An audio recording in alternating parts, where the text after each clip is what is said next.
প্রশ্ন দেখেই বুঝে গেছো এসএসসি টপিক, ইম্পর্টেন্ট টপিক দেখেই তোমরা বুঝতে পারছো যে কি রিলেটেড প্রশ্ন।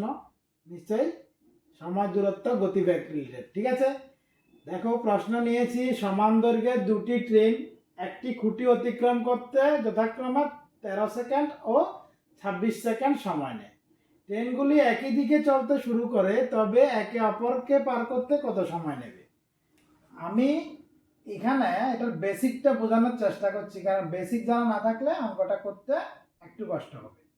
তা আমরা ভাবলাম এখানে দুটো ট্রেন চলছে, দুটোটার দৈর্ঘ্য সমান। ঠিক আছে, এখানে আমরা ধরে নিলাম এটা একটা খুঁটি। এই খুঁটিটাকে এই ট্রেনটা যখন পার করে যায় তখন কতটুকু দূরত্ব পার করতে হয়? শুধুমাত্র তার নিজের দৈর্ঘ্য পার করতে হয়। আবার এই ট্রেনটা যখন খুঁটি পার করে তখনও তার নিজের দৈর্ঘ্য পার করতে হয়। অর্থাৎ আমাদের মনে রাখতে হবে, ট্রেন যখন একটা খুঁটি পার করে তখন শুধুমাত্র সে তার নিজের দৈর্ঘ্যকে পার করতে হয়, অর্থাৎ তার নিজের দৈর্ঘ্য তার দূরত্বের সমান হয়। অর্থাৎ এই ক্ষেত্রে আমি নিজের দৈর্ঘ্যকে ধরে নিলাম এক্স, এটাও এক্স, যেহেতু এখানে নেই। তো বলেছে ট্রেনটা এটাকে যখন পার করে যাবে, মানে যখন এই জায়গায় চলে এসছে, ঠিক আছে, লেন্থ এটা দুটোটা সমান, যখন এই জায়গায় চলে এসছে তখন টোটাল 13 সেকেন্ড, এটাতে লেগেছে 13 সেকেন্ড আর এটা লেগেছে 26 সেকেন্ড। এটা আমাকে প্রশ্ন দিয়ে রেখেছে। ঠিক আছে, তাহলে এই ট্রেনটাই যদি চলতে থাকে এইভাবে, তাহলে একটা আরেকটাকে পার করে যেতে কত সময় নেবে সেটাই আমাকে প্রশ্ন জিজ্ঞেস করেছে।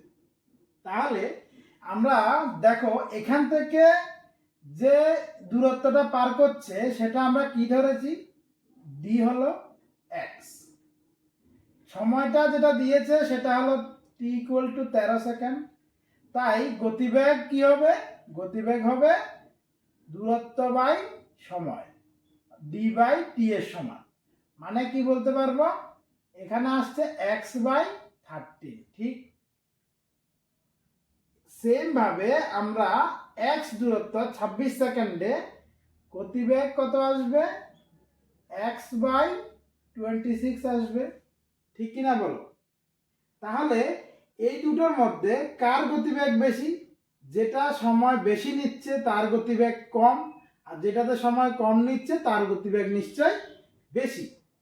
এবার এখানে আরো একটা বেসিক তোমার দরকার হবে, সেটা হলো যখন দুটি ট্রেন একই দিকে যায় তাহলে সে এখান থেকে এখানে যাবে, এখান থেকেও পার করবে।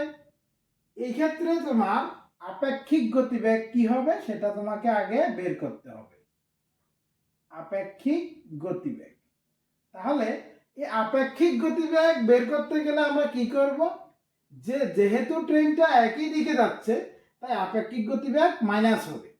যদি ট্রেনটা বলতো যে একটা এদিক থেকে আসছে একটা ওদিক থেকে যাচ্ছে, যদি বলতো একটা এদিক থেকে আসছে একটা এদিক থেকে আসছে, তবে একটা একটাকে পার করতে কত সময় নেবে, তখন তাদের গতিবেগ দুটোটাকে আমরা যোগ করতাম। কিন্তু আমাকে বলেছে দুটোটা একই দিকে যাচ্ছে। ঠিক আছে, মানে এটা যেদিকে যাচ্ছে এটাও সেদিকে যাচ্ছে, তাহলে কতক্ষণ লাগবে বার করতে? এই ক্ষেত্রে আমরা আপেক্ষিক গতি যদি বের করি কি আসছে দেখো, x by 13 minus x by 26 করে দিলাম, এগুলো হলো গতি। তো এখানে লসাগু 26 আর এখানে 2x থেকে 2x মাইনাস এক্স, মানে আসছে এক্স বাই 26। ঠিক আছে, তাহলে এই এক্স বাই 26 বেগেই আমি পার করব কোনটা? এক্স দৈর্ঘ্যটা। ঠিক কি না বলো? এবার এক্স দৈর্ঘ্য যদি পার করবে, যেহেতু ট্রেনটা একই দিকে যাচ্ছে তাই এক্স আর এক্স মোট এই ট্রেনটাকে পার করতে গেলে এই ট্রেনটাকে অবশ্যই এখানে দিতে হবে। মানে কি, এদিকেও এক্স এটাও এক্স, মোট 2x দূরত্ব পার করতে হবে। কত দূরত্ব পার করতে হবে? 2x দূরত্ব। এই 2x দূরত্ব এই গতিবেগে পার করতে কত সময় নেবে?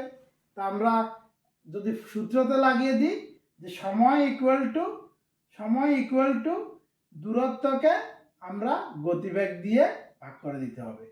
অর্থাৎ এই ক্ষেত্রে দূরত্ব হলো 2x আর গতিবেগ x বাই 26 যেটা আছে এটা উপরে উঠে যাবে, ইন্টু হয়ে এক্স এক্সে কাটা, 26 দুগুণে কত আসে, 52 আসে। অর্থাৎ 52 সেকেন্ড আমার সময় লাগবে, যেটা আছে অপশান ডিতে। একদম কনসেপ্টলি আমি বোঝানোর চেষ্টা করলাম, খুবই আস্তে আস্তে বলেছি যাতে তোমরা প্রত্যেকটা কথা ধরতে পারো।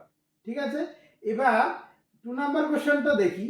এখানে বলেছে একটি ট্রেন একটি নির্দিষ্ট দূরত্ব 24 কিমি পার ঘন্টা বেগে গিয়ে একই দূরত্ব যদি 60 কিমি পার ঘন্টা বেগে ফিরে আসে, তাহলে সমগ্র যাত্রাপথে তার গড় গতিবেগ কত হবে?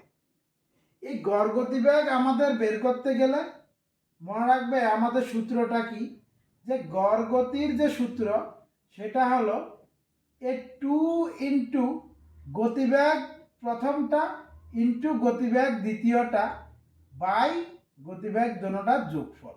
বাস, এটা করে দিলেই আনসার চলে আসবে। তাহলে 40 আর 60 যোগ করলে কত হয়, 100। আর এখানে 2 ইন্টু 40 ইন্টু 60, এটা কাটা, এটার সঙ্গে এটা কাটা গেল, আসলে কত, 4 6 24, 24 দুগুণে 48, অর্থাৎ 48 কিমি পার ঘন্টা। দেখো 48 কিমি পার ঘন্টা আছে অপশান বিতে। তো সূত্রটা কি, সূত্রটা তোমরা মনে রাখবে, অবশ্যই মনে রাখবে এগুলো। যখন গিয়ে একই দূরত্বের ক্ষেত্রে বলবে তখন আমরা ডাইরেক্ট এই সূত্রটাকে লাগিয়ে দিতে পারবো ইজিলি। বুঝতে পেরে কিছু আশা করি। ধন্যবাদ সবাই।